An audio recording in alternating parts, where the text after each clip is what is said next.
In this video, I'll show you how to write better guitar solos by learning how to use and control dissonance when you're creating and improvising your own solos, guitar licks, and melodies. Now the best part is, although these concepts are pretty advanced, you don't have to be an advanced guitar player to learn and use them. All right? So they're easy to understand and they're easy to use in your own guitar playing. Hi, I'm Tom Hess. Today, I'm going to help you learn how to use target notes when you solo. So when you first learn how to solo, teachers typically tell students to target notes that are in the chord that is being played.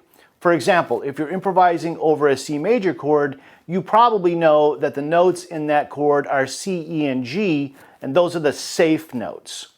These are the chord tones that you were probably told to target when you play over a C major chord.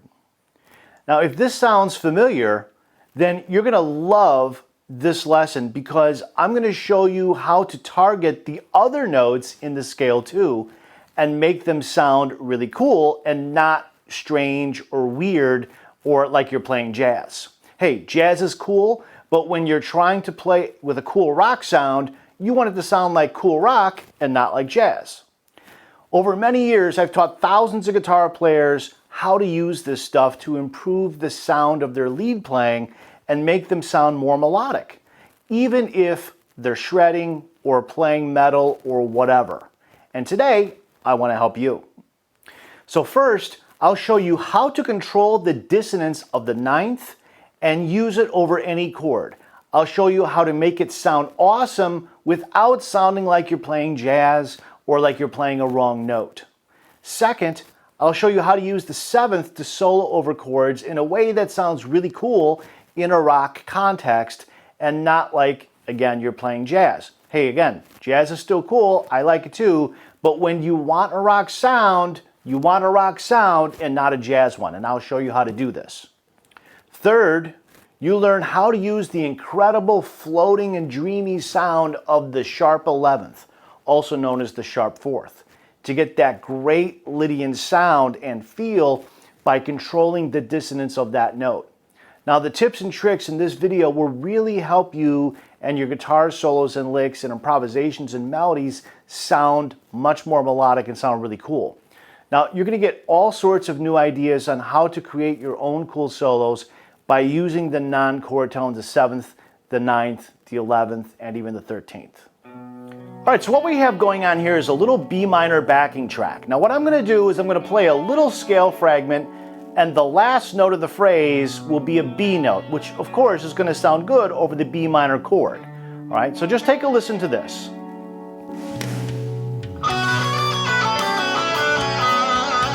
That note there. So it sounds good over the B minor chord. But what happens if I stop one note earlier? It sounds like I didn't finish the phrase, right? Because when I do this, it doesn't sound like it's quite done. That sounds like the phrase is done. Okay, so why is this important? Because when you want to target the ninth, which is what I was doing when I did this,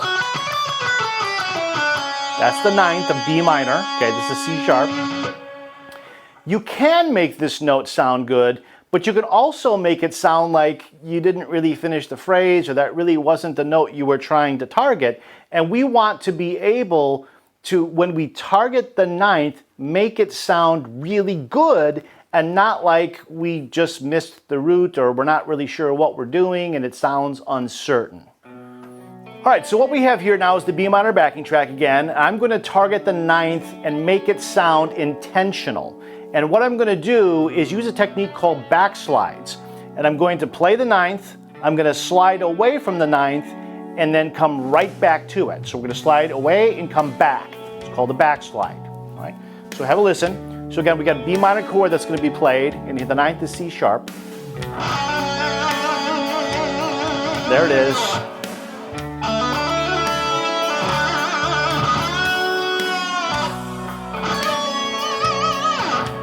There it is again.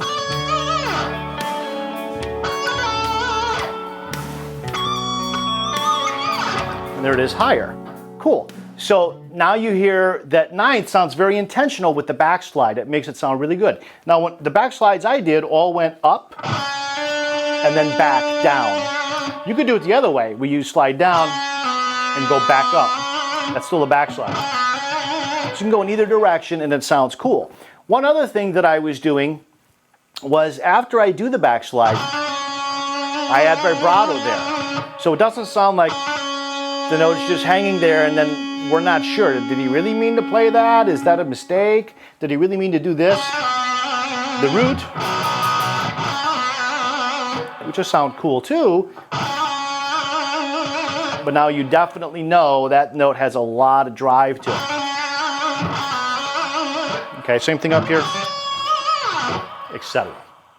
All right, so what we're going to do now is I'm going to still play the ninth. We're going to hear the backing track again now. And then what we're going to do is I'm going to do a slide from the fifth of the chord, which is F sharp, and we're going to slide from the fifth, F sharp, to the ninth, C sharp. And anytime you go from the fifth to the ninth, it's going to sound really cool. That ninth is going to sound great every single time, okay? So you can, of course, you can do this from other notes, not just the fifth, but the fifth to the ninth sounds particularly good, all right? So we got our F sharp note here. Here we go.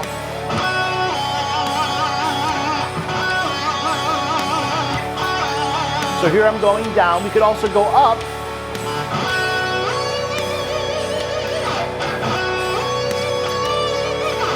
And it sounds really cool, really cool. Okay, so now one more thing that we're going to do here with one more trick to make the ninth sound really good is we're going to play the ninth, we're going to bend up to the 10th or the third, and then we're going to come right back down. So before we play the backing track, let me just show you what I'm talking about. We've got a ninth right here. This is C sharp. And if I bend from C sharp up to D, and then back down to C sharp, so we've got 9 to the third to the ninth, it's going to sound good. So we can do that there, we can do it here. Okay, we can do it anywhere. So those are all ninths to thirds to ninths, or C sharp to D, back to C sharp. So it's similar to the backslide idea, except we're just bending, all right? And this is going to be a little bit more dramatic. So let's hear the backing track again.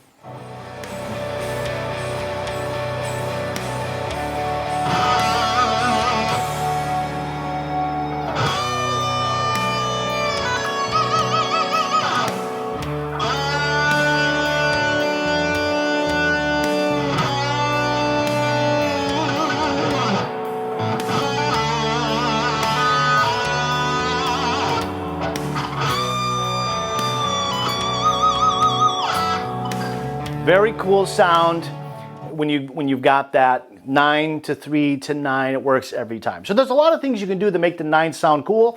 And I just showed you some good examples. We got the backslide, we've got the slide or the move from the fifth to the ninth, and then the bend from 9 to 3 to 9 sounds good every time. All right, so now let's talk about the seventh in example number 2. Now, the first thing I'll do is I'll play another little scale fragment here, which starts here on F sharp, and I end up on B, the root of the B minor chord. So let's hear it over the backing track.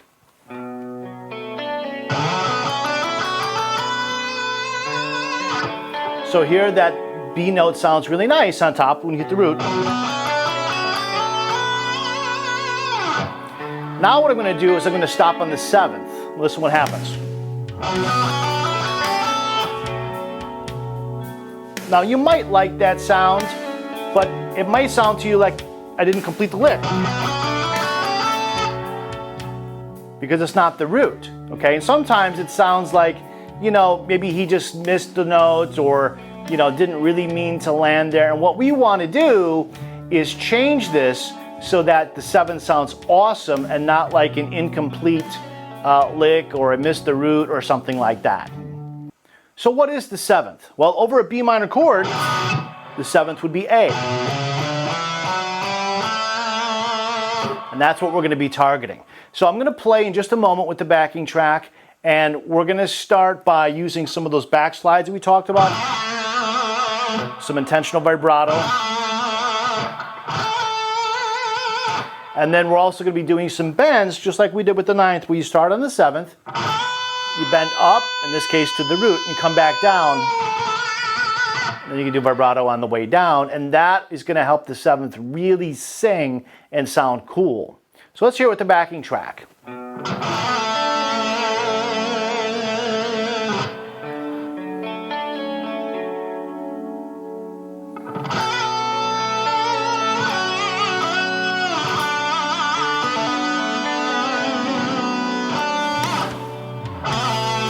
There's a 7th.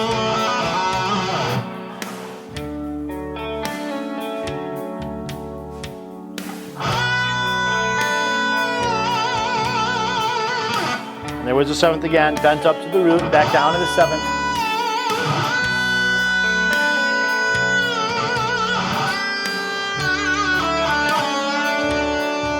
There's our 9th.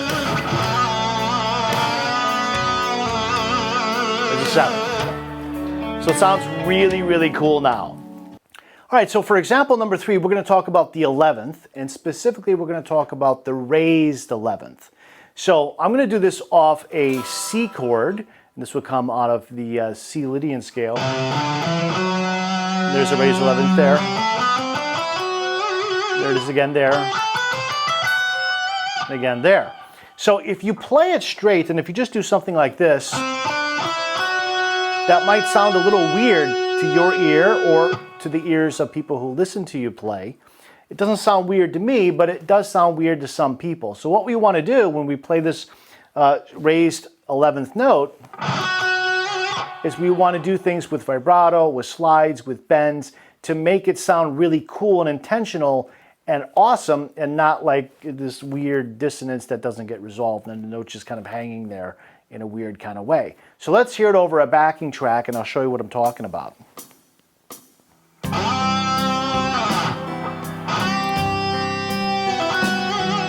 There it is right there.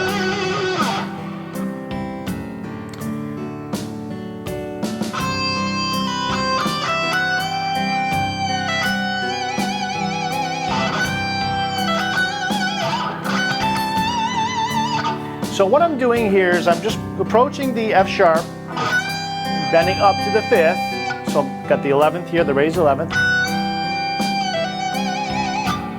And going up to the 5th and then coming down back there. Sometimes I'm playing the 3rd in there in between. And it sounds really good now.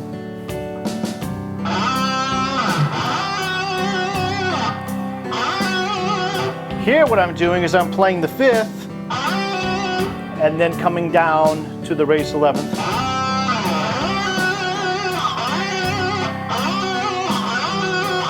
Just sort of sliding up to the 5th. Coming down to the sharp 11, and that makes that 11 sound really good there.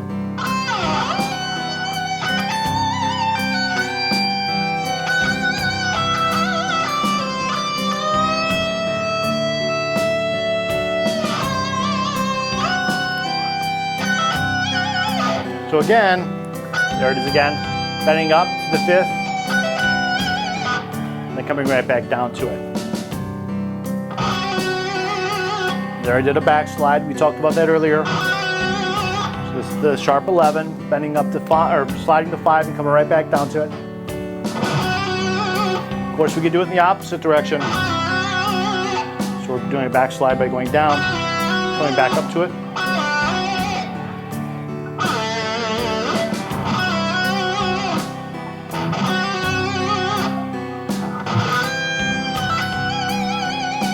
Nice thick vibrato also helps that note really sing. Versus if we just do this, maybe it sounds okay to your ear now because we've heard this note a bunch of times. But if we just started the song and we hadn't yet established that sound in our ears and we just started playing the sharp 11, it could get a little weird for certain people. So That's why if we set it up through the ways that I just showed you, it's going to sound really cool and it's going to sound really good every time. All right, so now let's talk about how do you practice this stuff? How do you practice targeting notes that are not part of the chord and making them sound good? Well, the first thing that I'm going to suggest, and this will help a lot, is to use a slow moving backing track. Something that doesn't have a lot of chords in it, the chords don't change very often, or a backing track that contains only one or two chords. That's a good place to start for the purpose of practicing.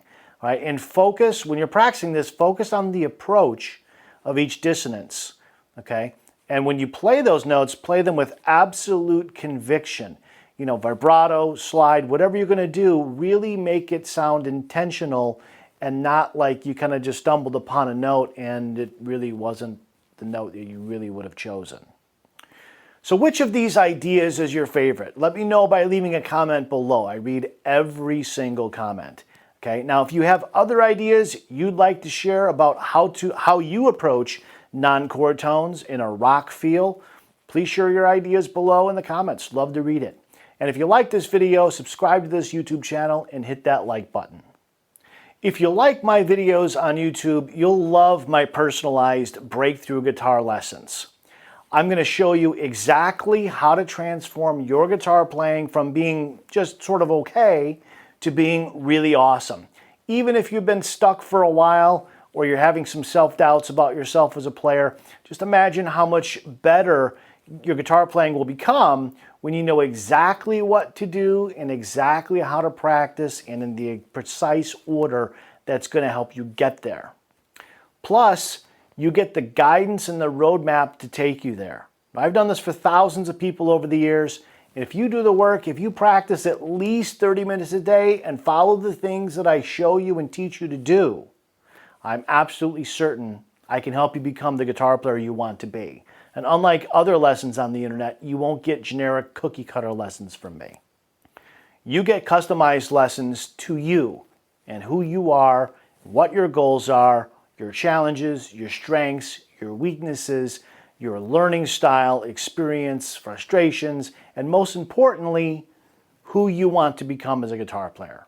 So check out my breakthrough guitar lessons at tomhess.net/guitar and see if they're right for you. See you on the other side.